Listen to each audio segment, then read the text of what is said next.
का प्रतिष्ठित school don Bosco school जो कि एफिलिएटेड है सीबीएसई से, जहां 10+2 तक के बच्चों को उच्चतम शिक्षा प्राप्त करते हैं। आपको बता दें, बीबी पाकर दरभंगा में कई वर्षों से प्रतिष्ठित स्कूल डॉन बॉस्को स्कूल में नए सत्र में आरंभ है।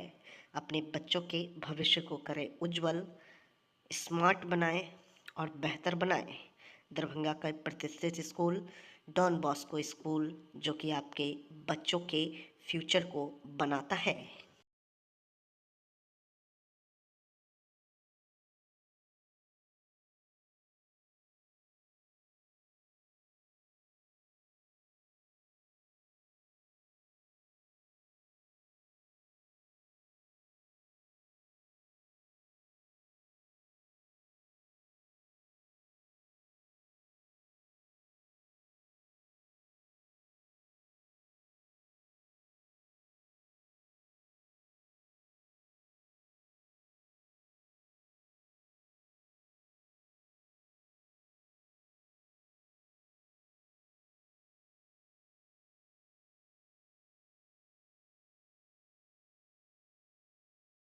कर्तव्य निर्वहन की दिशा ईमानदार हो तो दशा सुधरना निश्चित है। कुलपति।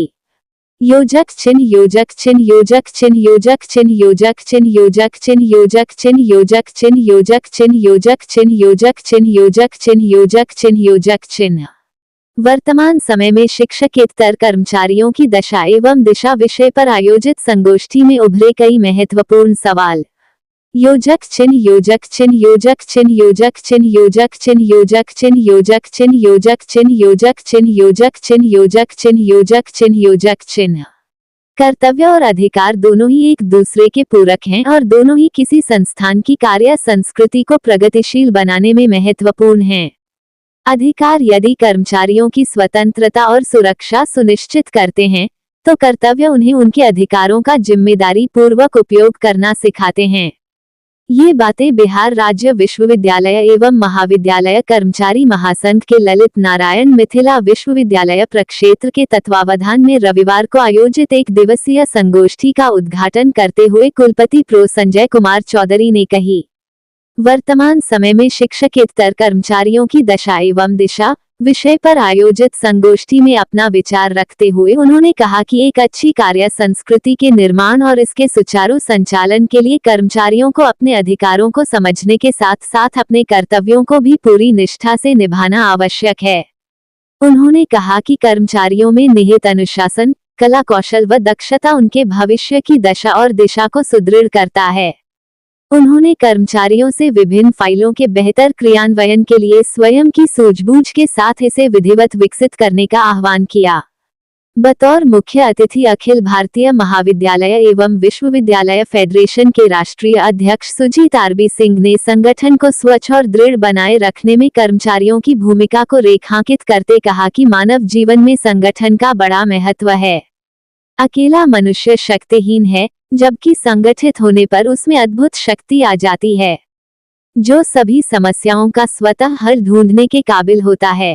पूर्व कुलपति डॉ समरेंद्र प्रताप सिंह ने विश्वविद्यालय एवं महाविद्यालयों की प्रगति में कर्मचारियों की भूमिका की चर्चा करते हुए वर्तमान समय में विश्वविद्यालय प्रशासन एवं कर्मचारियों के बीच स्थापित सौहार्दपूर्ण संबंध की मुक्त कंठ से प्रशंसा की। पूर्व कुलपति डॉ सुरेंद्र मोहन झा ने विश्वविद्यालय के नियम एवं परिनियम में वर्णित कर्मचारियों के अधिकार एवं कर्तव्यों की चर्चा करते हुए उन्हें पुनर्तः दक्ष बनाने के लिए निरंतर कार्यशाला आयोजित किए जाने की आवश्यकता पर बल दिया। पूर्व विधान पार्षद सह dean science prof Dilip Kumar Chaudhary ने अपने संबोधन में संगठन की एकता में बल होने को इंगित करते कहा कि जिस प्रकार प्रत्येक फूल अपनी अपनी विशेषता और विविधता से किसी बगीचे को सुंदर व आकर्षित बना देते हैं, उसी तरह कर्मचारी भी अपनी अपनी विशेषता और योग्यता से किसी भी कार्य को नया आयाम प्रदान कर सकते हैं। सीनेट एवं सिंडिकेट के वरिष्ठ सदस्य डॉ बैद्यनाथ चौधरी बैजू ने संगठन के महत्व की व्याख्या करते कहा कि संगठन के बिना कोई आदर्श समाज स्थापित नहीं हो सकता, क्योंकि संगठन ही समाज एवं देश के लिए अमोघ शक्ति है। संगठन व्यक्ति को व्यक्ति से जोड़कर बेहतर भविष्य निर्माण की आधारशिला रखता है। बिहार राज्य विश्वविद्यालय एवं महाविद्यालय कर्मचारी महासंघ के मुख्य संरक्षक गंगा प्रसाद झा ने कर्मचारी महासंघ के संघर्ष यात्रा की विस्तार से चर्चा करते हुए डा.ए.के. सेन द्वारा स्थापित कर्मचारी महासंघ की स्थापना के पूर्व और बाद की यथास्थिति को रेखांकित करते कहा, संगठित कर्मचारी विभिन्न क्षेत्रों में आज भी प्रगति के मार्ग पर अग्रसर हैं। अध्यक्षीय संबोधन में अशोक कुंवर ने वर्तमान समय में शिक्षकेतर कर्मचारियों की दशा व दिशा की सूक्ष्म पड़ताल करते हुए शासन, प्रशासन और कर्मचारियों को ईमानदारी पूर्वक आत्मावलोकन करने का आह्वान किया। संगोष्ठी में नारायण साहा, वेंकटेश प्रसाद, रोहित कुमार, ब्रज किशोर प्रसाद सिंह, इंद्र कुमार दास आदि ने भी अपने मूल्यवान विचार रखे। इससे पहले अतिथियों का स्वागत करते हुए प्रक्षेत्रीय मंत्री विनय कुमार झा ने प्रक्षेत्र की गतिविधियों और इसकी उपलब्धियों की विस्तार से चर्चा करते हुए संगोष्ठी के आयोजन पर प्रकाश डाला। सी.एम. साइंस कॉलेज के IQAC सहायक प्रवीण कुमार झा के कुशल संचालन में आयोजित कार्यक्रम में धन्यवाद ज्ञापन प्रक्षेत्र के संरक्षक मो. शमशाद अली कमर ने किया।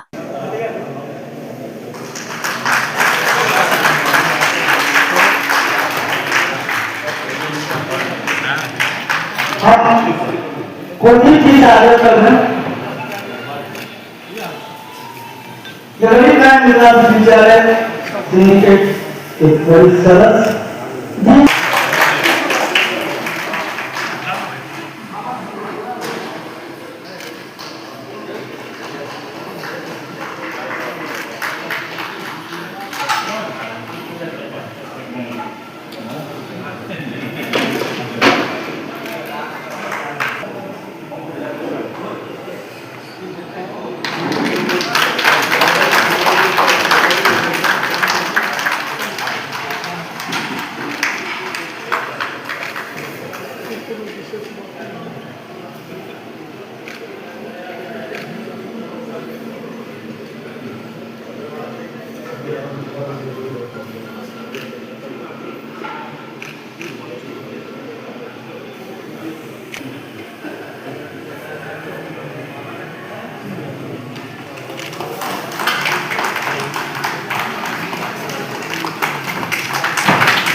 अगर उन्होंने रखा होता तो ये स्थिति नहीं होती।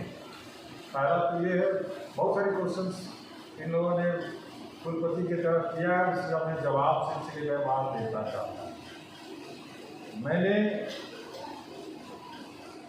वर्तमान कुलाधिपति महोदय से इस संदर्भ में मेरी बात हुई। मैंने एक पत्र भी उन्हें लिखा है जिसमें बताया है कि आउटसोर्स या एडहॉक अपॉइंटमेंट होने से क्या क्या दुष्परिणाम शिक्षण संस्थान को झेलना पड़ता है। अगर आप आउटसोर्स से लोग रखते हैं, कंपनियां बदलती हैं, आदमी बदलेंगे, जो ट्रेंड आदमी है वो अनट्रेंड होगा। फिर कंपनी को 10% का एक्स्ट्रा पैसा हमें देना पड़ता है, ये बिहार सरकार की ओर से ही है।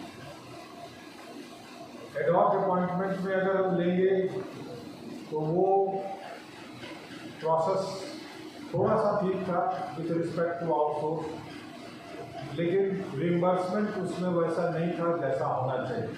क्यों कि जैसा झा साहब ने बताया कि उन्होंने स्टैट्यूट बनाया, आप स्टैट्यूट जरूर बनाएं, अपॉइंटमेंट का पावर जरूर कुलपति को दें, लेकिन 35(2) में फाइनेंस बिहार सरकार की आती है। आप अपॉइंट कर देंगे, पैसा मिलेगा ही नहीं, इसलिए सभी का कोरिलेशन होना अनिवार्य होता है।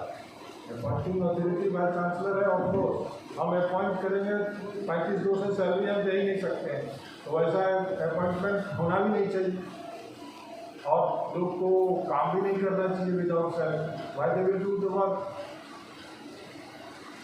तो चिट्ठियाँ दी गई हैं आपके महासंघ के जो टॉप 5 मेंबर्स हों वो जाएं, महामहिम से मिलें, मुख्यमंत्री से मिलें, रेफरेंस में कहेंगे लेटर हमारे BR1 BR2 में होगा, आपको उपलब्ध करा दिया जाएगा कि मिथिला विश्वविद्यालय से इस तरह की ओपनिंग के लिए चिट्ठी गई है, उसका जवाब क्यों नहीं है। ये समस्या है और वो कुलपति स्टैट्यूट से लिखने से सॉल्व नहीं कर सकता है। आज की स्थिति में समीक्षात्मक बैठक के रूप में आज के दिन में कर्मचारियों की दशा दिशा पर एक चर्चा की संगोष्ठी का आयोजन मेरे विश्वविद्यालय परिषद के द्वारा किया गया है। माननीय महोदय, कुछ अंश आपके बीच में रखना चाहता हूँ। आज की स्थिति में जब हम इस विश्वविद्यालय में आए थे उस समय ऐसा कोई महाविद्यालय नहीं था जहाँ कर्मचारियों का कम से कम 50 और 100 कर्मचारी भी हर सभी महाविद्यालय में हुआ करते थे। आज की स्थिति में कुल सारे महाविद्यालयों में कहीं 2, कहीं 5, कहीं 10, 20 से ज्यादा हमको लगता है कि एक आध महाविद्यालय में कहीं होगा, नहीं तो 2, 4, 5, 10, 15 यही स्थिति है कर्मियों का। माननीय कुलपति महोदय के द्वारा अनुकंपा पर नियुक्ति कुछ होती रही है जो वह भी संख्या महाविद्यालयों में मौजूद है। उस समय कर्मियों की संख्या इतना हुआ करता था, छात्रों की संख्या उससे उनके द्वारा जो काम हुआ करता था वो कर्मचारी आराम से कर लिया करते थे। आज छात्रों की संख्या लगभग 10 से 15 गुना अधिक है और कर्मियों की संख्या 10 से 15 गुना कम है। ऐसी परिस्थिति में हमारे कर्मी जो दायित्व दिया जाता है महाविद्यालय और विश्वविद्यालय के द्वारा अपनी तरफ से पुरजोर कोशिश रहता है कि हम उसका अपने दायित्व का पालन करें। DO बिहार विधानसभा आम निर्वाचन 2025 को स्वच्छ, निष्पक्ष और पारदर्शी मतदान हेतु सेक्टर पदाधिकारी एवं सेक्टर पुलिस पदाधिकारी को दिया प्रशिक्षण। आगामी बिहार विधानसभा आम निर्वाचन 2025 की तैयारियों को लेकर प्रेक्षागृह दरभंगा में प्रशिक्षण कार्यक्रम का आयोजन किया गया। ये प्रशिक्षण सत्र जिला निर्वाचन पदाधिकारी सह जिलाधिकारी दरभंगा श्री कौशल कुमार एवं वरीय पुलिस अधीक्षक श्री जगुनाथ रेड्डी की संयुक्त अध्यक्षता में आयोजित हुई। उल्लेखनीय है कि प्रशिक्षण कार्यक्रम में जिले के 78 से 82 विधानसभा निर्वाचन क्षेत्रों के सेक्टर पदाधिकारी एवं सेक्टर पुलिस पदाधिकारी शामिल हुए।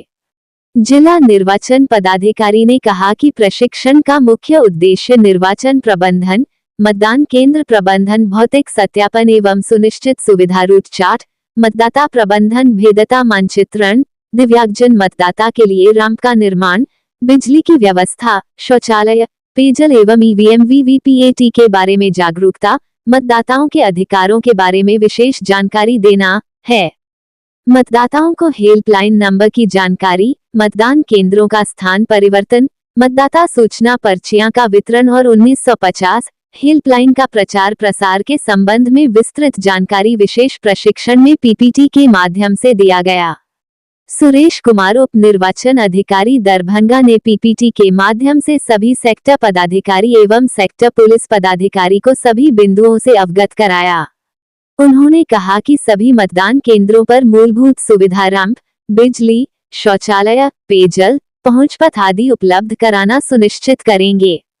उन्होंने सभी सेक्टर पदाधिकारी और पुलिस पदाधिकारी के साथ समन्वय कराने का निर्देश सभी प्रखंड विकास पदाधिकारी को दिया।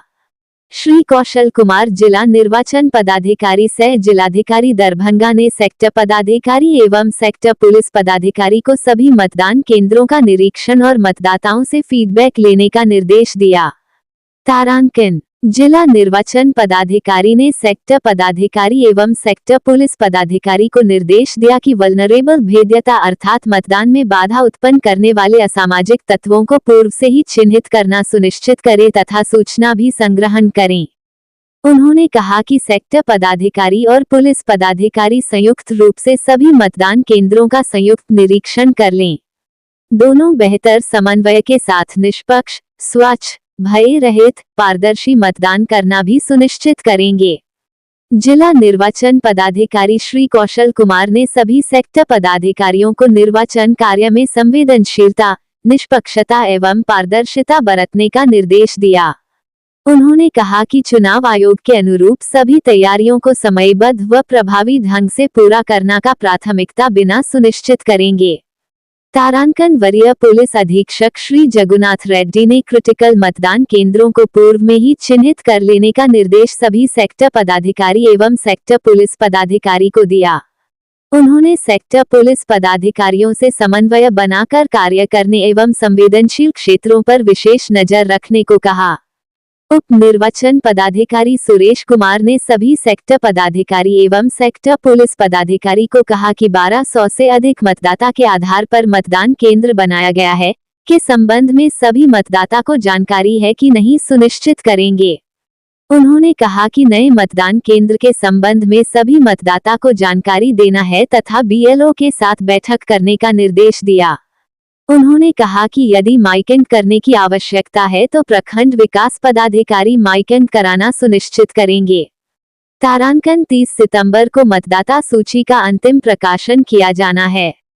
उन्होंने सभी संबंधित पदाधिकारी को हेल्पलाइन नंबर 1950 की जानकारी देने को कहा। उन्होंने कहा कि सेक्टर पदाधिकारी यह सुनिश्चित करेंगे कि मतदान केंद्र के 200 मीटर के क्षेत्र में किसी राजनीतिक दल उम्मीदवार का स्थायी कार्यालय न हो। मतदान केंद्रों पर भी 100 मीटर दूर में ही राजनीतिक दलों का अस्थायी कार्यालय होगा। सेक्टर अधिकारी को बताया कि गलती से भी कोई गलती कार्य नहीं होना चाहिए। प्रशिक्षण में सहायक समाहर्ता के परीक्षित, उप निदेशक जनसंपर्क सत्येंद्र प्रसाद, जिला भू अर्जन पदाधिकारी बालेश्वर प्रसाद, अनुमंडल पदाधिकारी सदर विकास कुमार, अनुमंडल पदाधिकारी बिरौल, उप निर्वाचन पदाधिकारी सुरेश कुमार आदि पदाधिकारी गण उपस्थित थे। जी सर, आज प्रशिक्षण दिया गया चुनाव को लेकर, क्या कुछ प्रशिक्षण दिया गया, किन लोगों को दिया गया? बिहार विधानसभा आम निर्वाचन 2025 की तैयारी के क्रम में सेक्टर का गठन पूर्व में ही किया जा चुका था और सेक्टर पदाधिकारियों का एकल प्रशिक्षण हो चुका था।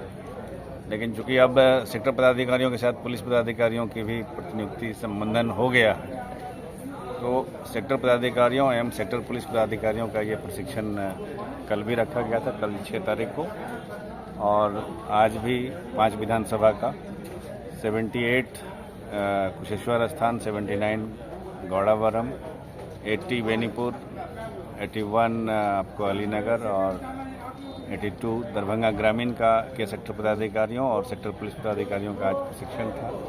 इस प्रशिक्षण में सेक्टर पदाधिकारियों और सेक्टर पुलिस पदाधिकारियों को मुख्य रूप से उनके दायित्वों और कर्तव्यों से अवगत कराया गया। उसमें उन्हें बताया गया कि उन्हें क्या क्या करना है, किस भूमिका में उनको कार्य करना है और किन बातों की सावधानी रखी जानी है। इसमें विशेष रूप से आज का जो प्रशिक्षण था उसमें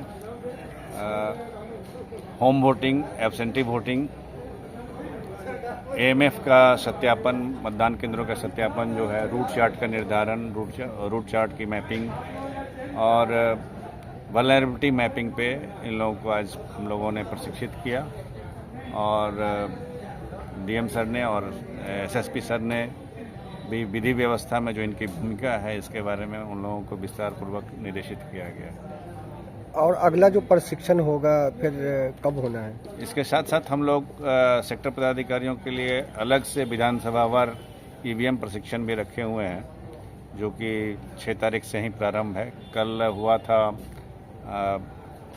कल किसका हुआ था? ये 84 का, हाँ। और आज जो है 5 कल था, 5 नहीं 72 और 79 का। इसी तरह से भी सभी 10 विधानसभाओं का जो है 10 तारीख तक प्रशिक्षण है।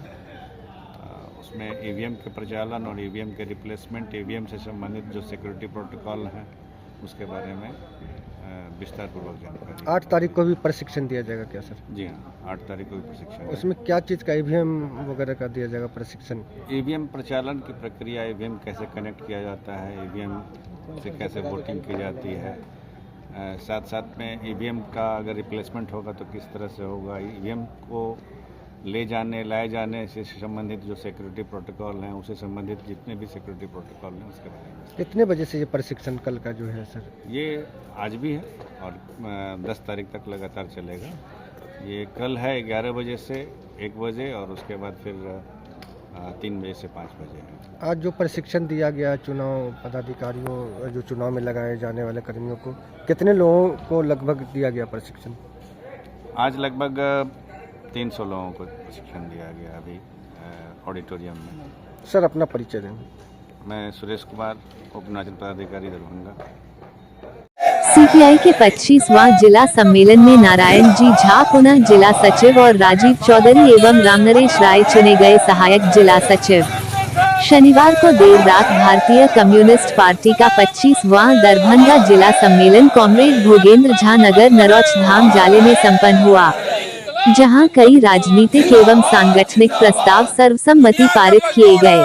जन सवालों एवं जन समस्याओं से जुड़े 15 प्रस्ताव पारित किए गए। सम्मेलन में जिला के अंदर जन समस्याओं और जन संघर्ष तेज करने की रणनीति बनी। वहीं राजनीतिक प्रस्तावों में मुख्य रूप से इंडिया गठबंधन के साथ बिहार विधानसभा चुनाव लड़ने का प्रस्ताव पारित हुआ। साथ ही जाले सीट से सीपीआई किसी भी परिस्थिति में चुनाव लड़ेगी, इसका भी प्रस्ताव सर्वसम्मति से पारित किया। राज्य केंद्र से पर्यवेक्षक पार्टी के राज्य सचिव मंडल के सदस्य प्रमोद प्रभाकर ने कहा कि पार्टी को सांगठनिक तौर पर मजबूत कर विधानसभा चुनाव में जाना है।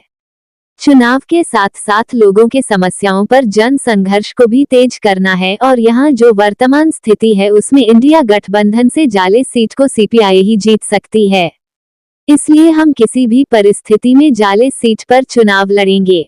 वहीं यहां से बड़े दवा माफिया को भ्रष्टाचार के दलदल में बैठे भाजपा उम्मीदवार को उखाड़ी कर फेंकेंगे। वहीं राष्ट्रीय परिषद सदस्य को शून्य मिथिलेश झा ने कहा कि मिथिला कम्युनिस्ट पार्टी का गढ़ रहा है। हम यहां अपने संगठन को मजबूत कर अपने पुराने दौर में वापस हो रहे हैं। हम मिथिला में आधे दर्जन से ऊपर सीट पर इंडिया गठबंधन के साथ चुनाव लड़ेंगे, जिसमें जाले पहली प्राथमिकता हैं। मौके पर उपस्थित पर्यवेक्षक रामचंद्र महतो ने कहा कि यह सरकार हमारे मैन्युफेस्टो की कॉपी कर कई योजनाएं लोगों को लुभाने के लिए ला रही है, लेकिन बिहार की जनता ये जान चुकी है कि जो सरकार 20 वर्षों तक उन्हें झांसा देते आ रही है वह सरकार को उखाड़ना है। वही जो सरकार हमारे बातों को लागू करेगी, हमारे समस्याओं को दूर करेगी, वैसे सरकार को बिहार के सत्ता पर काबिज करेंगे और इस अभियान में कम्युनिस्ट पार्टी सबसे आगे रहेगी। वहीं महिला समाज की महासचिव राजश्री किरण ने कहा कि यह सरकार महिलाओं को लुभाने के लिए कई फर्जी योजनाएं लागू कर रही है, लेकिन यहाँ की महिला ये जान चुकी है जो सरकार मणिपुर में महिलाओं को नंगा घुमा सकती है, जिसके शासनकाल में महिलाओं पर अपराध दिन प्रतिदिन बढ़ते जा रहे हैं। महिलाओं पर हिंसा दिन प्रतिदिन बढ़ रहे हैं। हमारी महिला बहन सरकार के झांसे में नहीं आएगी। मोदी सरकार अपनी मां को भी चुनावी समर में खींच लाई है। उनके दिवंगत माता के प्रति हम सभी का श्रद्धा है, लेकिन इस तरह किसी नेता को अपने मां के नाम पर राजनीति नहीं करना चाहिए। बिहार की सभी माताओं का सम्मान करना चाहिए। अपने मां के नाम पर बिहार के अंदर राजनीति करे रहे हैं मोदी। उनके गुंडों ने बिहार बंद के दौरान जिस तरह से महिलाओं पर हमला किया है, इसे मोदी का असली महिला विरोधी चरित्र भी सामने आ गया है। सम्मेलन में को शून्य नारायण जी झा पुनः दरभंगा जिला सचिव, को शून्य रामनरेश राय एवं को शून्य राजीव कुमार चौधरी सहायक जिला सचिव तथा को शून्य सुधीर साहू कोषाध्यक्ष निर्वाचित हुए। सभी निर्वाचित नेताओं को पार्टी के वरिष्ठ नेता शत्रुघ्न झा, विश्वनाथ मिश्र, शशिकांत चौधरी, राधेश्याम मंडल, दिलीप मिश्र, राजू मिश्रा, लोहा सिंह, सुशील शाह, शरद कुमार सिंह, शशि रंजन सिंह, अवनीश कुमार, अरशद सिद्दीकी, युवा नेता आनंद मोहन आदि में शुभकामनाएं दी। द्वारा राजीव कुमार चौधरी। दिल्ली पब्लिक स्कूल कादिराबाद, दरभंगा में शिक्षक सम्मान समारोह का आयोजन। दिल्ली पब्लिक स्कूल कादिराबाद, दरभंगा में शिक्षक दिवस के उपलक्ष्य में शिक्षक सम्मान समारोह का आयोजन विद्यालय प्रबंधन कमेटी एवं वर्ग 10वीं के छात्र छात्राओं के द्वारा दिनांक 6 सितंबर 2025 को स्वागत गान के साथ किया गया, जिसमें विद्यालय के शिक्षकों को उनके उत्कृष्ट योगदान के लिए सम्मानित किया गया। इस अवसर पर विद्यालय के निदेशक डॉक्टर शोएब अहमद खान, चेयरमैन तुफैल अहमद खान, प्रधानाचार्य संजय कुमार झा एवं उप प्रधानाचार्य मोहम्मद अली अंदलिब ने शिक्षकों को उनके समर्पण और निष्ठा के लिए धन्यवाद देते हुए शिक्षक दिवस की शुभकामनाएं दी और कहा कि शिक्षक ही समाज के निर्माता हैं। इस कार्यक्रम का उद्देश्य शिक्षकों के योगदान को सम्मानित करना और उन्हें प्रोत्साहित करना था। साथ ही शिक्षकों को उनके महत्व और जिम्मेदारी के प्रति जागरूक करना था। कार्यक्रम में बच्चों के द्वारा अनेक सांस्कृतिक एवं मनोरंजक कार्यक्रम प्रस्तुत किया गया। संपूर्ण कार्यक्रम के दौरान सभी छात्र छात्राएं एवं शिक्षक गण उत्साहित दिखे। बिहार राज्य विद्यालय रसोइया संघ एक्टू का दूसरा सम्मेलन संपन्न। 3300 में दम नहीं, 10,000 से कम नहीं। रसोइया संघ एक्टू। रसोइया को न्यूनतम मजदूरी और सरकारी कर्मी का दर्जा दिया जाए। एक्टू।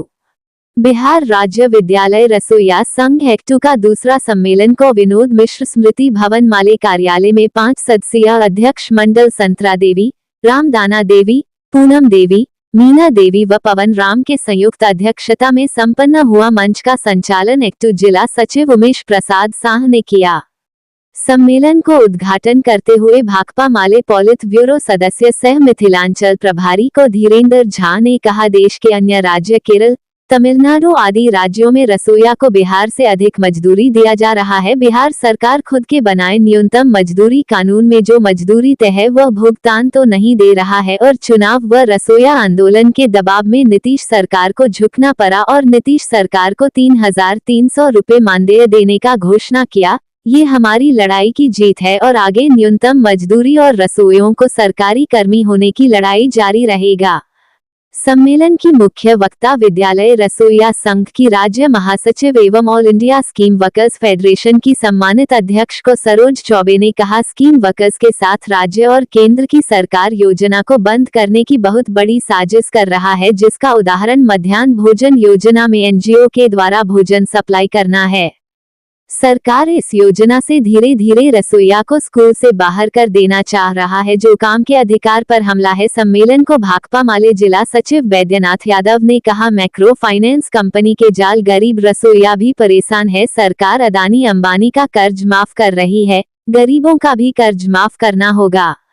वरिष्ठ नेता RK सहनी, रसोइया संघ के जिला सचिव सुरेंद्र पासवान, माले जिला स्थायी समिति सदस्य सह रसोइया के नेता सत्यनारायण पासवान पप्पू जी, एक्टू जिला अध्यक्ष राम नारायण पासवान भोला जी, खेग्रामस के राष्ट्रीय परिषद सदस्य देवेंद्र कुमार मीना देवी, रसोइया समेत दर्जनों रसोइया ने अपनी बात को रखा। आज के सम्मेलन से 37 सदस्यीय रसोइया का जिला परिषद और 15 सदस्यीय जिला कार्यकारिणी का गठन किया गया, जिसमें सुरेंद्र पासवान को जिला सचिव और रेखा देवी जिला अध्यक्ष एवं पवन राम को कोषा अध्यक्ष और सत्यनारायण पासवान पप्पू को सम्मानित अध्यक्ष चुना गया। 8 प्रखंडों से 75 रसोइया प्रतिनिधि ने भाग लिया। मुख्यमंत्री महिला रोजगार योजना से महिलाओं की बेहतर होगी जिंदगी, लखपति दीदी अब बनेंगी करोड़पति दीदी। DM कौशल कुमार। जीविका दीदियों में गजब का उत्साह, सरकार को दे रही धन्यवाद।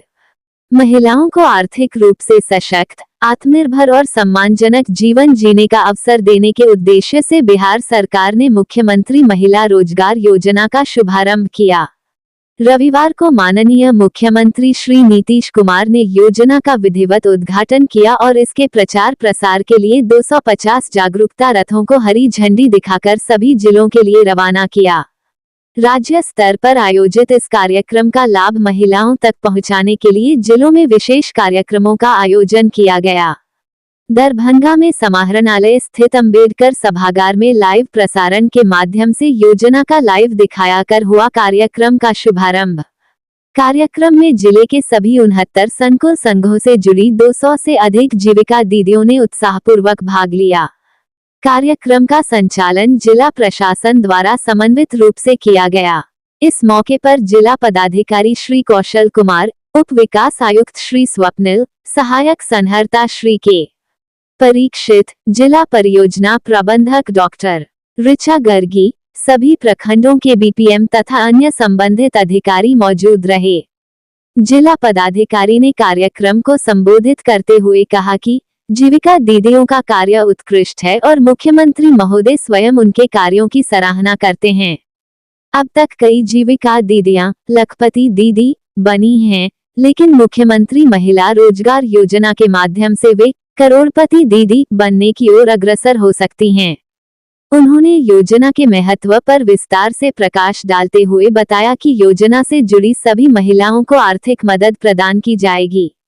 योजना के अंतर्गत 10,000 रुपये सीधे जीविका स्वयं सहायता समूह से जुड़ी दीदी के बैंक खाते में ट्रांसफर किए जाएंगे। उन्होंने ये भी स्पष्ट किया कि योजना में पूर्ण पारदर्शिता बरती जाएगी और यदि किसी भी स्तर पर नाजायज राशि की मांग की जाती है तो संबंधित कर्मियों के खिलाफ सख्त कार्रवाई की जाएगी। जिलाधिकारी ने उपस्थित जीविका दीदियों से संवाद करते हुए उनसे योजना के प्रति फीडबैक लिया और कार्यों को निर्धारित समय सीमा में पूरा करने का आह्वान किया। साथ ही उन्होंने योजना की राशि का सही उपयोग करने की दिशा में आवश्यक निर्देश दिए। कार्यक्रम में शामिल जीविका दीदियों के चेहरों पर जबरदस्त खुशी और उत्साह देखा गया। योजना से मिलने वाले लाभों की जानकारी मिलने के बाद दीदियां बेहद उत्साहित दिखीं और उन्होंने इसे अपने जीवन में आर्थिक आत्मनिर्भरता का सुनहरा अवसर बताया। कार्यक्रम में शामिल सलोनी देवी ने कहा, अब मैं अपना मनपसंद रोजगार शुरू करूंगी। पूंजी की कमी अब समस्या नहीं रहेगी। योजना से मिलने वाली आर्थिक सहायता से हम अपने सपनों को साकार कर सकेंगे। जिला परियोजना प्रबंधक डॉक्टर ऋचा गर्गी ने योजना से जुड़ी सभी आवश्यक जानकारियों को विस्तारपूर्वक साझा किया। उन्होंने बताया कि योजना का लाभ पाने के लिए किन किन दस्तावेजों की आवश्यकता होगी, आवेदन प्रक्रिया कैसे पूरी की जाएगी, मिलने वाले लाभ क्या होंगे और योजना के कार्यान्वयन से जुड़ी सावधानियां व जिम्मेदारियां क्या हैं।